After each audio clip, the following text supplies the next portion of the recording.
हर शाम अंधेरा होने से पहले यह आदमी पूरे टाउन में घंटी बजाता है। आवाज सुनते ही सभी लोग तुरंत अपना काम छोड़कर घर लौट जाते हैं। सूरज ढलते ही दरवाजे खिड़कियां कसकर बंद कर दी जाती हैं और हर घर पर ताबीज वाला पत्थर टांग दिया जाता है, क्योंकि रात होते ही यह टाउन इंसानों का नहीं रह जाता। जंगल से अनगिनत राक्षस बाहर निकल आते हैं। वे मरे हुए इंसानों का रूप धरते हैं, लोगों को बहलाकर दरवाजे खुलवाते हैं और फिर उन्हें मारकर उनकी आंतड़ियां तक खा जाते हैं। सुबह होते ही वे वापस जंगल में गायब हो जाते हैं। इसीलिए लोगों को बचाने के लिए स्टीव हर शाम घंटी बजाकर चेतावनी देता है कि सूरज डूबने से पहले अपने घरों में छिप जाओ। 6 साल के बच्चे तक उसकी बात मानते हैं। लगातार 96 दिनों से इस टाउन में कोई भी उन राक्षसों का शिकार नहीं बना था, लेकिन अब यह रिकॉर्ड टूटने वाला था, क्योंकि उसी रात टाउन का एक आदमी बार के अंदर बुरी तरह नशे में धुत पड़ा था। उस हालत में उसे घर भेजना नामुमकिन था, इसलिए बार मालिक ने मजबूरन सारी खिड़कियां और दरवाजे बंद किए और उसे वहीं सोने के लिए छोड़ दिया। लेकिन दूसरी तरफ उसकी पत्नी और छोटी बेटी घर पर अकेली थी। काफी अंधेरा होने के बाद भी जब उसका पति वापस नहीं लौटा तो पत्नी ने दरवाजा कसकर बंद किया और बेटी को लेकर अंदर चली गई। जब रात और गहरी हो गई तब बच्ची अपने पापा के लिए प्रार्थना करने लगी। तभी उसे खिड़की पर उसकी दादी की आवाज सुनाई दी। उसने तुरंत वहां जाकर पर्दा हटाया। ध्यान से देखा तो बाहर उसकी मरी हुई दादी खड़ी थी। उसने बच्ची से कहा कि बाहर बहुत ठंड है और बस थोड़ी देर के लिए अंदर आना चाहती है। मासूम बच्ची उसके झांसे में आ गई और खिड़की खोलने लगी, लेकिन जब तक उसकी माँ ऊपर पहुंची तब तक बहुत देर हो चुकी थी। अगली सुबह जब वो शराबी घर लौटा तो उसने देखा कि उसके घर के बाहर पूरे टाउन के लोग जमा हैं। वह कुछ पूछता उससे पहले ही स्टीव ने उसे एक जोरदार थप्पड़ जड़ दिया, क्योंकि यह पहली बार नहीं था। स्टीव उसे कई बार समझा चुका था कि जिन घरों में बच्चे हों उन घरों की खिड़कियां हमेशा कीलों से बंद रखनी चाहिए, क्योंकि इस टाउन में बच्चे सबसे जल्दी उन राक्षसों के बहकावे में आ जाते हैं। लेकिन उसने हर बार इस बात को नजरअंदाज किया और उसी एक लापरवाही की वजह से पिछली रात उसकी पूरी फैमिली राक्षसों की भेंट चढ़ गई। जब उसने जमीन पर पड़े अपनी पत्नी और बेटी के चिथड़े देखे तो वह वहीं घुटनों के बल गिर पड़ा और फूट फूट कर रोने लगा। लेकिन अब पछतावे का कोई फायदा नहीं था। स्टीव इस बात से और भड़का हुआ था कि उसने सिर्फ अपना परिवार नहीं मरवाया था, बल्कि पूरे टाउन को खतरे में डाल दिया था, क्योंकि इस जगह एक खौफनाक नियम था। जब भी यहाँ कोई मरता था तो उसकी जगह कोई नया इंसान इस टाउन में आकर फंस जाता था। और सच में हुआ भी वही। जिस दिन उस औरत और बच्ची का अंतिम संस्कार हो रहा था उसी दिन एक गाड़ी इस टाउन में आ पहुंची। नए लोग इतनी जल्दी आ गए, ये देखकर सभी हैरान रह गए। स्टीव ने तुरंत सबको चुप रहने का इशारा किया और खुद उस परिवार से पूछताछ करने लगा। जब उसे पता चला कि वे रास्ता भटककर यहाँ पहुँचे हैं तो उसने बिना कुछ कहे आगे बढ़ने का इशारा कर दिया। लेकिन असली खेल तो अब शुरू हुआ था। कुछ ही देर में वो आदमी गाड़ी लेकर आगे निकल पड़ा। शुरुआत में उसे लगा कि अब वे जल्द ही इस जगह से निकल जाएंगे, मगर थोड़ी दूर जाते ही उसके होश उड़ गए, क्योंकि घूमते घूमते वे फिर उसी टाउन में वापस पहुंच चुके थे। पहले उसे लगा शायद उसने गलत मोड़ ले लिया है, इसलिए इस बार वे दूसरी दिशा से निकलने लगे। लेकिन फिर भी वे दोबारा उसी टाउन में आ पहुंचे। फिर उसने तीसरा रास्ता लिया, मगर इस बार भी सड़क उसे घुमाकर वापस उसी जगह ले आई। अब साफ था कि वे जिधर से भी निकलने की कोशिश करते रास्ता घुमा फिराकर उन्हें फिर इसी टाउन में पहुंचा देता। उन्हें बार बार चक्कर लगाते देख स्टीव को जरा भी हैरानी नहीं हुई, जैसे उसे पहले से पता था कि यही होने वाला है। असल में उसने जानबूझकर सच नहीं बताया था, क्योंकि वह चाहता था कि वे खुद समझें कि इस रहस्यमयी टाउन से निकलना नामुमकिन है। जब उसे लगा कि अब सही वक्त आ गया है तब उसने गाड़ी रोकने के लिए रास्ते में कांटे बिछा दिए। लेकिन तभी अचानक उनके साथ एक हादसा हो गया और उनकी गाड़ी सीधे जंगल में पलट गई। चारों लोग उसी के अंदर बुरी तरह फंस गए। आदमी खुद ड्राइविंग सीट पर पेड़ की टहनियों के बीच फंसा हुआ था। उसकी पत्नी बेहोश पड़ी थी और समझ नहीं आ रहा था कि वह जिंदा भी है या नहीं। गनीमत सिर्फ इतनी थी कि बेटी को ज्यादा चोट नहीं आई थी, लेकिन छोटे बेटे की हालत सबसे ज्यादा खराब थी। उसे होश तो था, मगर उसकी जांघ के आर पार पेड़ की एक मोटी टहनी घुस चुकी थी। उधर स्टीव उनके वापस आने का इंतजार कर रहा था, लेकिन काफी देर तक जब वो परिवार वापस नहीं लौटा तो उसे कुछ गड़बड़ लगी। इसलिए वह तुरंत लोगों को लेकर उन्हें ढूंढने निकल पड़ा। जैसे ही उसने गाड़ी को जंगल में पलटा हुआ देखा तो वह बिना देर किए मदद में जुट गया। कुछ ही मिनटों में परिवार के 3 लोगों को बाहर निकाल लिया गया, लेकिन छोटा बेटा अब भी गाड़ी के अंदर फंसा हुआ था। उसके जख्म से लगातार खून बह रहा था, इसलिए उसे जबरदस्ती बाहर खींचना खतरनाक हो सकता था। अब उन्हें उसका इलाज गाड़ी के अंदर ही करना था, लेकिन दिक्कत यह थी कि सूरज डूबने में सिर्फ 40 मिनट बाकी थे, जबकि लड़के के इलाज में कम से कम 1 घंटा लगता। कोई रास्ता न देखकर स्टीव ने रात वहीं रुकने का फैसला किया और परिवार के तीनों लोगों को जैसे तैसे अपने आदमियों के साथ भेज दिया। धीरे धीरे अंधेरा घिरने लगा। स्टीव ने अपने हाथ में पकड़े ताबीज वाले पत्थर को देखा, क्योंकि इस सुनसान जंगल में अब वही उसकी आखिरी उम्मीद था। फिर उसने वह पत्थर गाड़ी के अंदर टांग दिया। यह देखकर जिम पूरी तरह चौंक गया। उसे समझ नहीं आया कि एक पत्थर आखिर उनकी जान कैसे बचाएगा, लेकिन स्टीव ने जवाब देने की बजाय पहले गाड़ी के सारे खुले हिस्से बंद किए। फिर उसने जिम को समझाना शुरू किया कि अंधेरा होते ही यहाँ क्या क्या होने वाला है। लेकिन तभी अचानक लड़के का शरीर जोर जोर से कांपने लगा और अगले ही पल गाड़ी के बाहर से एक खौफनाक गुर्राहट सुनाई दी। जब स्टीव ने खिड़की के बाहर झांका तो अंधेरे में वे राक्षस राक्षस चुपचाप गाड़ी के चारों तरफ जमा होने लगे थे। देखते ही देखते उनकी संख्या बढ़ती चली गई। यह नजारा देखकर स्टीव तक के रोंगटे खड़े हो गए, क्योंकि राक्षसों का झुंड गाड़ी को हर तरफ से घेर चुका था। अब सबसे बड़ा सवाल यही था कि क्या वे लोग सुबह तक जिंदा बच भी पाएंगे या नहीं।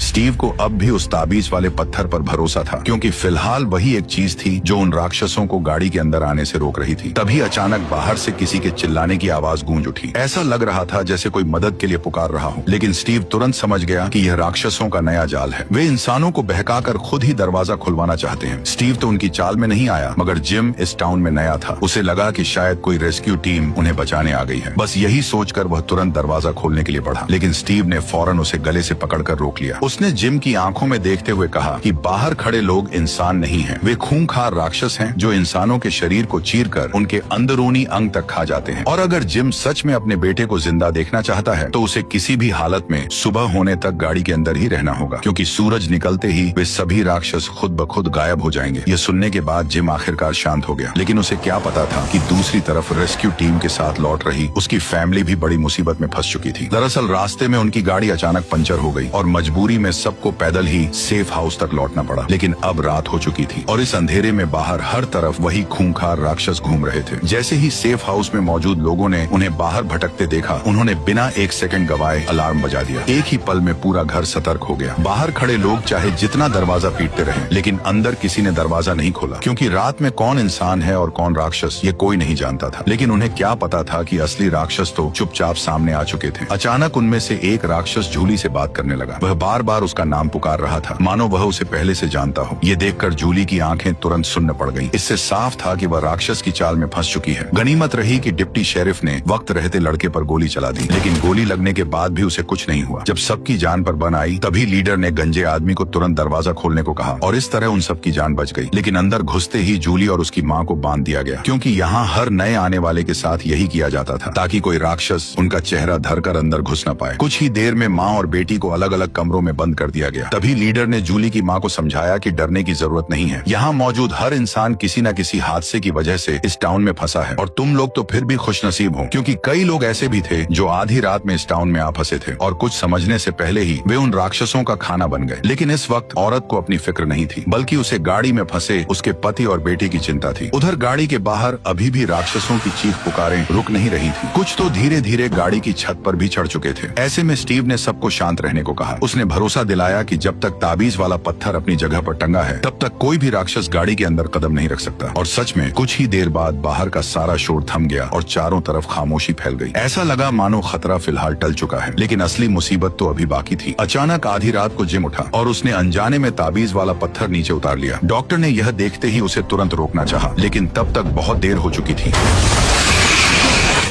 अचानक डॉक्टर की नींद खुली और उसे एहसास हुआ कि यह सब सिर्फ एक डरावना सपना था। असल में वे लोग रात सही सलामत काट चुके थे। सुबह होते ही बाकी लोग भी उनकी मदद के लिए वहां पहुंच गए। सबने उन्हें जिंदा देखकर राहत की सांस ली, लेकिन खतरा अभी पूरी तरह टला नहीं था, क्योंकि अब नए आए लोगों को एक मुश्किल फैसला लेना था। उन्हें चुनना था कि उन्हें टाउन में कहाँ रहना है। एक तरफ था सेफ हाउस, जहाँ सभी लोग साथ रहते थे लेकिन जगह कम थी, और दूसरी तरफ थे टाउन के अलग अलग घर, जहाँ जगह ज्यादा थी मगर खतरा भी उतना ही ज्यादा था। अगर लोग टाउन के घरों में रहने का फैसला करते तो उन्हें अंधेरा होने से पहले ताबीज वाले पत्थर चेक करने पड़ते थे, और अगर घर में बच्चे हों तो खिड़कियों को कीलों से बंद करना पड़ता था, क्योंकि रात में राक्षस अक्सर लोगों को बहकाकर दरवाजा खुलवाने की कोशिश करते थे और बच्चे उनकी बातों में जल्दी आ जाते थे। इसी वजह से टाउन में सख्त नियम भी बनाए गए थे। अगर किसी की लापरवाही से किसी दूसरे की जान चली जाती तो सजा के तौर पर उसे एक रात टिन वाले कमरे में बंद किया जाता था। वहाँ कोई ताबीज नहीं होता था, यानी अंदर जाने वाले की मौत लगभग तय थी। ये सुनकर टैबी ने पूछा कि यह सजा कितनी बार दी गई है। पादरी ने बताया कि अब तक ऐसा कभी नहीं हुआ, लेकिन आज रात पहली बार ऐसा होने वाला था। सारे नियम समझाने के बाद अब जिम के परिवार को एक घर चुनना था। सबको यही लग रहा था कि चारों लोग टाउन के किसी घर में साथ रहेंगे, लेकिन तभी उनकी बेटी जूली ने कह दिया कि वह अकेले सेफ हाउस में रहेगी। उसे लगता था कि उसके मॉम डैड उसके छोटे भाई को उससे ज्यादा प्यार करते हैं, इसीलिए वो उनसे दूर रहना चाहती थी। जूली का फैसला सुनते ही जिम और टैबी घबरा गए, क्योंकि उन्हें अपनी बेटी की बहुत चिंता थी। इसलिए दोनों उसे अपने साथ चलने के लिए मनाने लगे। तभी स्टीव ने कहा कि अंधेरा होने वाला है और सबको जितनी जल्दी हो सके अपने अपने ठिकाने पर लौट जाना चाहिए। स्टीव ने उन्हें भरोसा दिलाया कि उसका बेटा भी सेफ हाउस में रहता है, इसलिए जूली वहाँ अकेली नहीं होगी और वो उसका पूरा ख्याल रखेगा। इसके बाद सब लोग अपने अपने रास्ते निकल गए, क्योंकि आज रात सजा देने का वक्त आ चुका था। जिस आदमी की लापरवाही से उसकी पत्नी और बेटी मारी गई थी, अब उसे उसी की सजा मिलने वाली थी। उसे पूरी रात बिना तावीज के टिन वाले कमरे में बंद रहना था। यानी अगर राक्षस वहाँ तक पहुँच गए तो सुबह तक उसका जिंदा बचना असंभव था। स्टीव भी उसके लिए कुछ नहीं कर सका। उसने बस दरवाजे पर 2 और ताले लगा दिए और मन ही मन यही दुआ करने लगा कि वह आदमी किसी तरह सुबह तक जिंदा बच जाए। लेकिन रात होते ही वो इंसानी शक्ल वाले राक्षस जंगल से बाहर निकल आए। उधर वो आदमी कमरे के कोने में सहमा हुआ खड़ा था, लेकिन जैसे ही उसने नजर उठाकर देखी, वे सारे राक्षस उसके कमरे के बाहर जमा हो चुके थे। उस वक्त उसकी हालत ऐसी थी जैसे कोई शिकार शिकारी के बीच घिर गया हो। अब उसके पास बचने का कोई रास्ता नहीं था। आखिरकार वह हार मानकर जमीन पर बैठ गया और अपनी मौत का इंतजार करने लगा।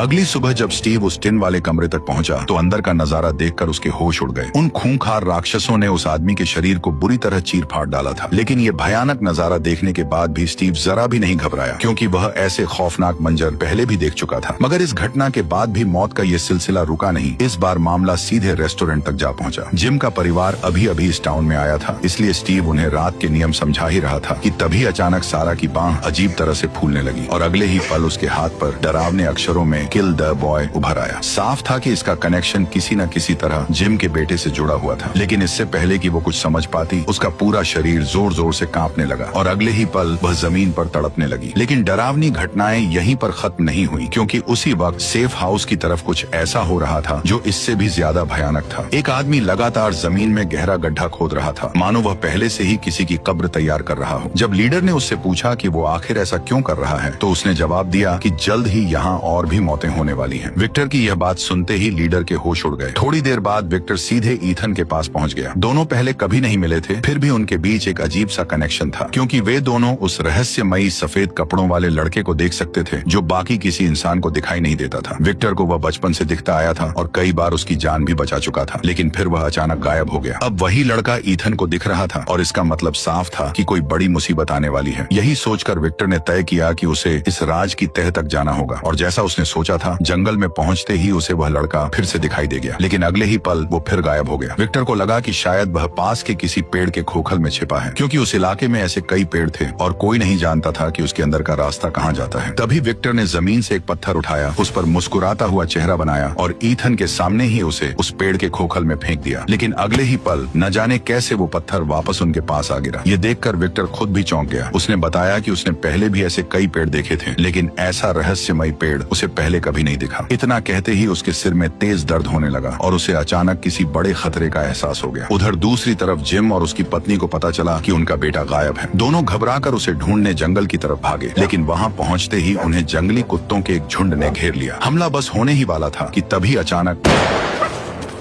दरअसल वो गोली विक्टर ने चलाई थी ताकि सही समय पर उन दोनों की जान बचाई जा सके। तभी जिम और उसकी पत्नी की नजर ईथन पर पड़ी जो विक्टर के साथ था। उसे सही सलामत देखकर दोनों ने राहत की सांस ली। एक पल के लिए उन्हें लगा कि शायद खतरा टल चुका है, लेकिन उन्हें जरा भी अंदाजा नहीं था कि असली मुसीबत तो अभी आने वाली है। उधर सारा अब होश में आ चुकी थी, लेकिन डर के मारे उसने डॉक्टर को अपने शरीर पर उभरे उन अजीब निशानों के बारे में कुछ नहीं बताया। लेकिन यही चुप्पी उसकी सबसे बड़ी गलती बन गई, क्योंकि उसी डर की वजह से राक्षसों ने एक बार फिर उसके दिमाग पर कब्जा कर लिया। रात होते ही सारा चुपके से एक मरीज के पास पहुंची और बिना एक पल गवाए एक नुकीली चीज सीधे उसकी गर्दन में घोंप दी। इसके बाद वह अपने आप से बातें करने लगी, मानो किसी अदृश्य राक्षस से कोई सौदा कर रही हो। थोड़ी देर बाद जब नर्स वार्ड चेक करने आई तो मरीज की लाश देखकर उसके होश उड़ गए। वह डर के मारे भागने लगी, लेकिन मुड़ते ही उसने देखा कि मेन डोर खुला हुआ था और वे खौफनाक राक्षस बड़े आराम से अंदर चले आ रहे थे। अगली सुबह जब डिप्टी शेरिफ अपनी टीम के साथ वहां पहुंचा तो उसने देखा कि ताबीज वाला पत्थर जमीन पर गिरा पड़ा था। पूरा कमरा इंसानी लाशों से भरा हुआ था और वह नर्स भी उन राक्षसों का शिकार बन चुकी थी। लेकिन किसी ने सपने में भी नहीं सोचा था कि इस सब के पीछे कोई और नहीं बल्कि सारा ही थी। उधर दूसरी तरफ सारा चुपचाप ईथन के घर के बाहर पहुंच चुकी थी। उसे यकीन था कि अगर वह ईथन को मार दे तो वह शैतान से किया अपना सौदा पूरा कर लेगी और बदले में उसे इस मनहूस जगह से आजादी मिल जाएगी। कुछ ही देर में वह सीधे ईथन के घर में घुस गई और बड़ी चालाकी से उसे बहला फुसलाकर अपने साथ चलने के लिए मना लिया। लेकिन उसे जरा भी अंदाजा नहीं था कि उसका यही पागलपन उसकी जिंदगी जिंदगी की सबसे बड़ी गलती बनने वाली है। जल्द ही वह ईथन को एक सुनसान फार्म हाउस की तरफ ले आई, क्योंकि उसका प्लान था कि अगर वह ईथन को खुले मैदान में मारेगी तो पूरा इल्जाम रात में निकलने वाले राक्षसों पर डालना आसान होगा। लेकिन जैसे ही वह लड़के पर वार करने वाली थी, उसी वक्त उसका भाई वहाँ पहुँच गया। सारा का ध्यान भटकते ही ईथन ने मौका देखकर तुरंत खुद को छुड़ाया और वहाँ से भाग निकला। उधर उसका भाई सारा को पकड़कर रोकने लगा ताकि वह कोई पागलपन न कर बैठे, लेकिन हाथापाई के दौरान सारा ने गलती से अपने ही भाई का गला काट दिया। सबसे डरावनी बात यह थी कि उसी पल पादरी ने यह सब अपनी आंखों से देख लिया, लेकिन उसने सारा को रोकने की कोशिश नहीं की। वह बस खड़ा होकर उसे घूरता रहा। थोड़ी ही देर में पूरे फार्म पर लोगों की भीड़ जमा हो गई, मगर वहाँ न सारा थी और न ही पादरी। जमीन पर सिर्फ एक लाश पड़ी थी, जिसे देखकर पूरे टाउन में दहशत फैल गई, क्योंकि हर कोई जानता था कि राक्षस दिन में हमला नहीं करते। तो फिर आखिर यह खून किया किसने? सबसे अजीब बात यह थी कि पादरी ने सारा को देखा था, लेकिन फिर भी उसने जानबूझकर उसका नाम छिपा लिया। यानी इसका मतलब साफ था कि कुछ न कुछ गड़बड़ जरूर है। भीड़ को शांत करने के लिए उसने कहा कि उसने सारा को जंगल की तरफ भागते देखा था और मुमकिन है कि इस सब के पीछे उसी का हाथ हो। ये सुनते ही स्टीव ने भरोसा दिलाया कि सारा जैसे ही वापस आएगी तो वो तुरंत उसे हिरासत में ले लेगा। स्टीव की बातें सुनकर लोग कुछ हद तक शांत हो गए और धीरे धीरे वहाँ से चले गए, लेकिन किसी को जरा भी अंदाजा नहीं था कि चर्च के नीचे बने तहखाने में वही भागी हुई सारा कैद थी। असल में टाउन के नियमों के मुताबिक सारा को भी टिन वाले कमरे में बंद करके सजा दी जानी चाहिए थी, लेकिन पादरी ने उसे वहाँ भेजने के बजाय चुपचाप किडनैप कर लिया, क्योंकि उसका मकसद सारा को बचाना नहीं बल्कि इस मनहूस जगह से निकलने का रास्ता ढूंढना था। उसे पता था कि सारा राक्षसों से बात कर सकती है और शायद वही उसे बाहर निकलने का रास्ता बता सकती है। जब सारा को समझ आया कि पादरी बहुत कुछ जान चुका है, तो उसने एक बड़ा राज खोल दिया। उसके मुताबिक अगर वे राक्षसों की शर्त मान लें तो टाउन के लोग जिंदा बाहर निकल सकते हैं। यह सुनकर पादरी के होश उड़ गए। इससे पहले कि वह कुछ और पूछ पाता, अचानक सारा का शरीर जोर जोर से कांपने लगा। उसने घबराकर पादरी से कागज और पेन मांगा। कुछ ही पलों में उसने एक अजीब सी ड्राइंग बना डाली, मगर जब पादरी ने उस कागज पर बने निशान देखे तो उसके पैरों तले जमीन खिसक गई। ड्राइंग को देखते ही उसे कुछ याद आया और वह बिना देर किए सीधे उस जगह पहुंचा जहां उसने सालों पहले एक थैला दफनाया था। मिट्टी खोदने पर उसे वो थैला सचमुच उसी जगह दबा हुआ मिला, जिसके अंदर एक खून से सना हुआ कपड़ा छिपा था। और सबसे चौंकाने वाली बात यह थी कि सारा ने जो अजीब सा निशान बनाया था वह उसी स्नैक रैपर से मैच कर रहा था जो बैग में मिला था। अब बात धीरे धीरे साफ होने लगी थी। दरअसल इस टाउन में आने वाला हर इंसान अपने साथ कोई न कोई ऐसा राज लेकर आया था जो इस रहस्यमयी जगह से जुड़ा हुआ था। जब पादरी इन्हीं सवालों में उलझा हुआ था, तभी इस खौफनाक टाउन में एक नया आदमी आ पहुंचा, लेकिन किसी को अंदाजा तक नहीं था कि उसकी एंट्री के साथ ही पूरी कहानी एक खतरनाक मोड़ लेने वाली है। असल में वो आदमी रास्ते में ही कार के अंदर सो गया था, लेकिन जैसे ही उसकी आंख खुली तब उसने देखा कि ड्राइवर गायब है। वह कुछ समझ पाता उससे पहले ही स्टीव वहां आ पहुंचा और बिना एक शब्द बोले उसे गाड़ी से हथकड़ी लगाकर बांध दिया। बेचारे को अब तक अंदाजा भी नहीं था कि वह किस खौफनाक जगह आ फंसा है। कुछ ही देर बाद उसे सीधे सेफ हाउस ले जाया गया, लेकिन वहाँ के लोग भी कम अजीब नहीं थे। उन्होंने बिना देर किए उसे बांध दिया। दरअसल इस टाउन का एक बेहद सख्त नियम था, जो भी नया इंसान यहाँ पहुँचता था उसे पहली रात बाकी लोगों से अलग बंद करके रखा जाता था, क्योंकि इस जगह पर पहली रात को सबसे खतरनाक माना जाता था। सुबह होते ही लीडर ने उसे अपने पास बैठाया और इस टाउन के खौफनाक राज बताने शुरू कर दिए। उसने कहा कि जैसे ही सूरज ढलता है, जंगल से खतरनाक राक्षस बाहर निकल आते हैं और फिर वे पूरी रात इंसानों का शिकार करते हैं, जब तक कि अगली सुबह न हो जाए। सबको लगा था कि यह सुनकर वह आदमी बुरी तरह डर जाएगा, लेकिन उल्टा वह हंसने लगा। दरअसल वह आदमी, जिसका नाम जेड था, इसे उसकी ट्रैवल कंपनी का बनाया हुआ कोई सर्वाइवल गेम समझ रहा था। उसे लग रहा था कि अगर वह यह गेम जीत गया तो उसे कोई बड़ा इनाम मिलेगा। इसी लालच में उसने उसी दिन सुराग तलाशने शुरू कर दिए। कुछ देर बाद वह एक पुराने तहखाने तक पहुंच गया और उसे लगा कि शायद बाहर निकलने का रास्ता यहीं छिपा है, लेकिन जैसे ही वह अंदर गया उसे दरवाजे के पीछे एक लाश पड़ी हुई दिखी। अचानक जेड घबराकर नीचे गिर पड़ा, लेकिन जब उसने दोबारा उठकर देखा तो लाश गायब हो चुकी थी। उसकी जगह सिर्फ एक अजीब निशान बचा था। ये देखकर जेड तुरंत वहाँ से भाग निकला, लेकिन उसका दिमाग अब भी उस नजारे को सच मानने को तैयार नहीं था। उसे लग रहा था कि तहखाने में जो लाश दिखी थी वह शायद सिर्फ उसका वहम था। लेकिन डिप्टी शेरिफ जैसे ही उसे कब्रिस्तान ले गया, तब जेड की आंखों के सामने इस टाउन का खौफनाक सच खुल गया, क्योंकि वहाँ दफनाया गया आदमी कोई और नहीं बल्कि वही ड्राइवर था जो उसे यहाँ छोड़कर गायब हो गया था। ये देखकर जेड पूरी तरह हैरान रह गया। उसकी हालत बिगड़ती देख शेरिफ उसे तुरंत स्टेशन ले आया। वहाँ पहुंचकर उसने कहा कि इस टाउन का सबसे खतरनाक दुश्मन सिर्फ रात में घूमने वाले राक्षस नहीं है, बल्कि इंसान के अंदर बैठा डर है, क्योंकि वही डर लोगों से ऐसी गलतियां करवा देता है जो उन्हें मौत के और करीब ले जाती हैं। इसलिए अगर सच में यहाँ से निकलना है तो सबसे पहले दिमाग ठंडा रखना पड़ेगा। इतना कहते ही रेडियो से अचानक आवाजें आने लगी। उसे सुनते ही जेड के दिमाग में एक नया आइडिया आया। क्योंकि जेड पेशे से एक इंजीनियर था, इसलिए वह तुरंत रेडियो उठाकर बाहर भागा। उसे लगा कि अगर वह इस रेडियो को ठीक कर दे तो शायद बाहर की दुनिया से संपर्क किया न सकता है, लेकिन वह यह काम अकेले नहीं कर सकता था। इसीलिए वह तुरंत जिम के घर पहुंचा, क्योंकि इस तरह के सिस्टम्स की सबसे ज्यादा समझ उसी को थी। जैसे ही जेड ने उसे अपना प्लान बताया, तब जिम बिना हिचकिचाए उसका साथ देने को तैयार हो गया। दोनों ने रेडियो को किसी ऊंची जगह पर ले जाकर सिंगल टेस्ट करने का फैसला किया, लेकिन उससे पहले जेड ने सोचा कि रेडियो की ताकत बढ़ानी पड़ेगी। इसीलिए वह वापस उसी जगह गया जहाँ उसकी कार पहली बार मिली थी। वहाँ से उसने गाड़ी के अंदर के जितने काम के पार्ट्स थे सब निकाल लिए और उनसे एक टेम्परेरी एंटीना तैयार कर लिया। इसके बाद जेड और जिम टाउन की सबसे ऊंची जगह पर पहुंचे। एंटीना को टेस्ट करने के लिए जिम तुरंत पेड़ पर चढ़ गया। जब लग रहा था कि सब कुछ तैयार है, तभी अचानक पेड़ से खून की एक धार बहने लगी। जैसे ही उसने ऊपर देखा, तभी उसके होश उड़ गए। पेड़ की डालियों पर कई लाशें लटक रही थी और सबसे डरावनी बात यह थी कि वही रहस्यमयी निशान फिर उसके सामने आ चुका था। वह कुछ समझ पाता उससे पहले ही एक गोली उसके कान के पास से निकल गई। जेड तुरंत जान बचाकर भागा, लेकिन हमला करने वाला साया उसके पीछे ही पड़ा रहा। कुछ ही दूर जाकर जेड जमीन पर गिर पड़ा और अगले ही पल वह साया उसके बिल्कुल सामने आ गया। जैसे ही वह उस पर हमला करने वाला था, तभी अचानक उसके आसपास का पूरा माहौल फिर से नॉर्मल हो गया। उसके शरीर पर लगा खून भी अचानक गायब हो गया। ये देखकर साफ लग रहा था कि जेड को एक बार फिर कोई भयानक वहम हुआ था, लेकिन इस बार वह इतना बुरी तरह घबरा चुका था कि टेस्ट पूरा होने से पहले ही वहाँ से भाग निकला। लेकिन उसे जरा भी अंदाजा नहीं था कि उसके जाते ही रेडियो ने आखिरकार सिग्नल पकड़ लिया। हालांकि सिग्नल बहुत कमजोर था, लेकिन इतना साबित करने के लिए काफी था कि उसका प्लान सच में काम कर रहा था। कुछ ही देर बाद पूरे टाउन में अंधेरा छा गया और सभी लोग अपने अपने घरों में जाकर छिप गए। लेकिन उसी दौरान सेफ हाउस में एक बड़ी मुसीबत आ गई। रात के वक्त जब बाकी लोग गहरी नींद में सो रहे थे, तभी वहाँ मौजूद एक आदमी चुपके से उठा और उसने जाकर खिड़की का पर्दा हटा दिया। बाहर एक खूबसूरत औरत खड़ी थी, जो आदमी को देखकर अजीब तरीके से मुस्कुरा रही थी। उसकी खूबसूरती को देखते ही आदमी की हवस जाग उठी। उसने बिना एक पल सोचे खिड़की खोलकर उसे अंदर बुला लिया। उसे क्या पता था कि उसकी यही बेवकूफी पूरे टाउन पर एक नई आफत बनकर टूटने वाली है। जैसे ही दोनों करीब आए, उस खूबसूरत लड़की का असली चेहरा सामने आ गया। उसके हाथों से नुकीले नाखून निकल आए और अगले ही पल उसने आदमी की जीभ काट ली।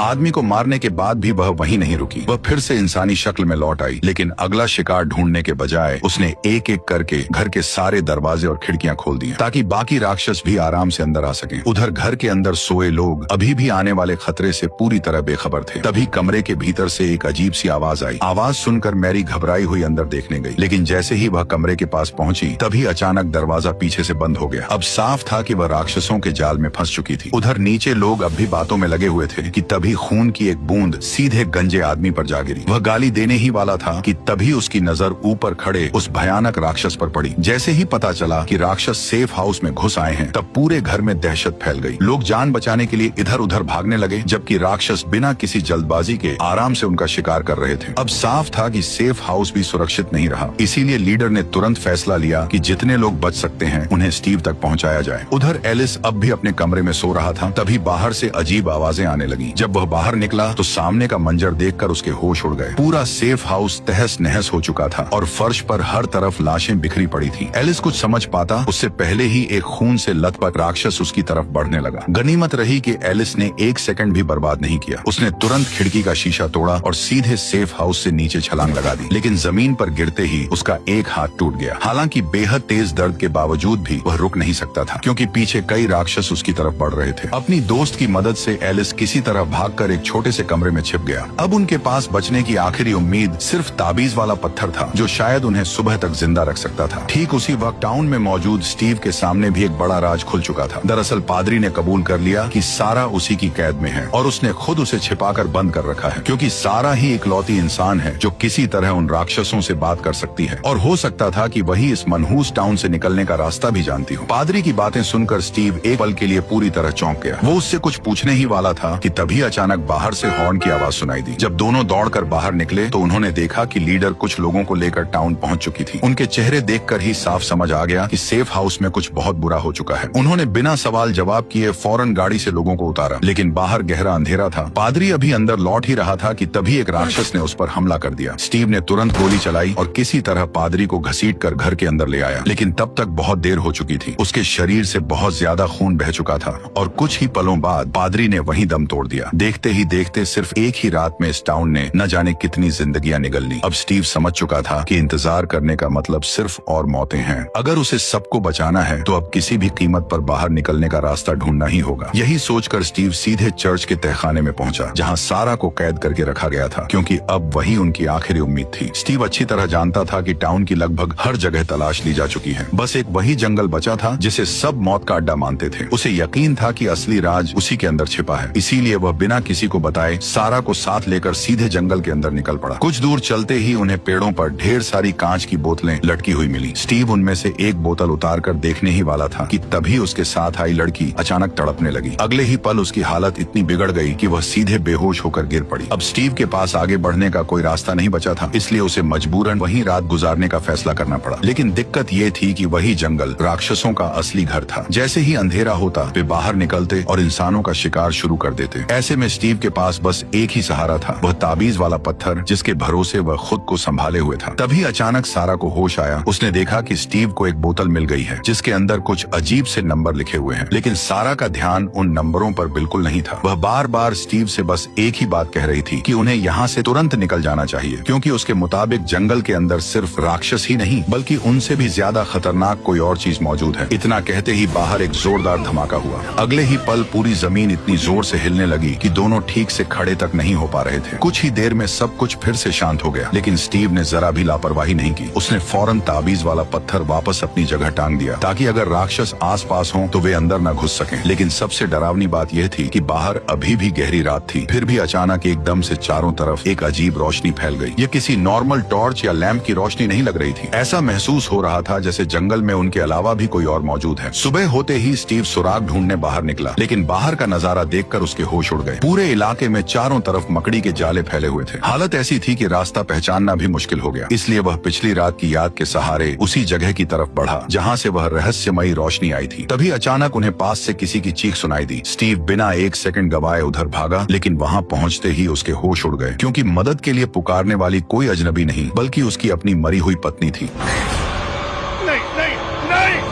जैसे तैसे स्टीव अपना हाथ छुड़ाकर वहां से भाग निकला, लेकिन कुछ ही दूर पहुंचते ही झाड़ियों से ढेरों मकड़ियां बाहर निकल आईं। पल भर में वे उस पर टूट पड़ी और कई मकड़ियां उसके कपड़ों और शरीर पर चढ़ गईं। वह जैसे तैसे खुद को छुड़ाता रहा, लेकिन तब तक बहुत देर हो चुकी थी, क्योंकि उन मकड़ियों में से एक उसे काट चुकी थी। उधर टाउन में भी लोग खाली नहीं बैठे थे। जेड और बाकी लोगों ने तय किया कि एक ऊंचा टावर बनाकर रेडियो का सिग्नल और दूर तक भेजा जाए, ताकि बाहर की दुनिया से संपर्क हो सके। काफी मेहनत के बाद आखिरकार टावर तैयार हो गया और रेडियो ने सिग्नल पकड़ना भी शुरू कर दिया। लेकिन तभी मौसम अचानक बदलने लगा। आसमान में काले बादल छा गए और तेज हवाएं चलने लगी। अब साफ था कि एक खतरनाक तूफान आने वाला है। वक्त बहुत कम बचा था, इसलिए बाहर की दुनिया से तुरंत संपर्क करना जरूरी था। लेकिन जिम जितनी बार भी रेडियो पर कॉल करने की कोशिश करता, फिर भी उधर से कोई जवाब नहीं मिलता। ऊपर से मौसम भी तेजी से बिगड़ता जा रहा था। अब लगने लगा था कि शायद ये कोशिश भी बेकार जाएगी। लेकिन तभी अचानक रेडियो से आवाजें आने लगी। जिम ने फौरन सामने वाले से मदद मांगी, लेकिन अगले ही पल उसके होश उड़ गए। उसने अपना नाम तक नहीं बताया था, फिर भी रेडियो पर मौजूद शख्स उसका नाम जानता था। उधर जंगल में स्टीव और सारा आखिरकार उस रहस्यमयी रोशनी तक पहुंच चुके थे। दरअसल वो रोशनी एक पुराने लाइट हाउस से आ रही थी। दोनों को लगा कि शायद इसी जगह उनके सारे सवालों का जवाब छिपा है। लेकिन तभी स्टीव के शरीर में फैले जहर ने असर दिखाना शुरू कर दिया। उसकी हालत तेजी से बिगड़ने लगी और वह एक कदम भी आगे बढ़ाने लायक नहीं रहा। मजबूरी में उसने सारा से कहा कि वो उसे यहीं छोड़कर अकेले आगे बढ़ जाए। उसका मानना था कि अगर सारा जिंदा टाउन लौट गई तो बाकी लोगों को इस लाइट हाउस के बारे में बता सकेगी। लेकिन सारा ने उसे छोड़ने से साफ इनकार कर दिया और वहीं कोई दूसरा रास्ता ढूंढने लगी। तभी सारा की नजर एक बार फिर उस सफेद कपड़ों वाले रहस्यमयी लड़के पर पड़ी। इस बार वह पास मौजूद एक खोखले पेड़ की तरफ इशारा कर रहा था, मानो बता रहा हो कि फिलहाल बचने का रास्ता वहीं छिपा है। सारा ने एक पल भी बर्बाद नहीं किया। उसने घायल स्टीव को उठाया और किसी तरह उसे उस पेड़ तक ले गई। लेकिन जैसे ही स्टीव उसके अंदर घुसा, अगले ही पल वह सीधा एक अंधेरी और सुनसान गुफा में जा पहुंचा। कुछ सेकंड तक उसे समझ ही नहीं आया कि आखिर वो है कहाँ। उसने कांपते हाथों से लाइटर जलाया और जैसे ही आसपास नजर दौड़ाई, तब उसका कलेजा बैठ गया। वह अब टाउन के किसी और ही हिस्से में पहुंच चुका था। स्टीव लगातार सारा को आवाज देता रहा, लेकिन वहां से कोई जवाब नहीं आया। जब लग रहा था कि अब सब कुछ उसके हाथ से निकल चुका है, तभी अचानक टाउन में लोगों से भरी एक नई बस आ पहुंची।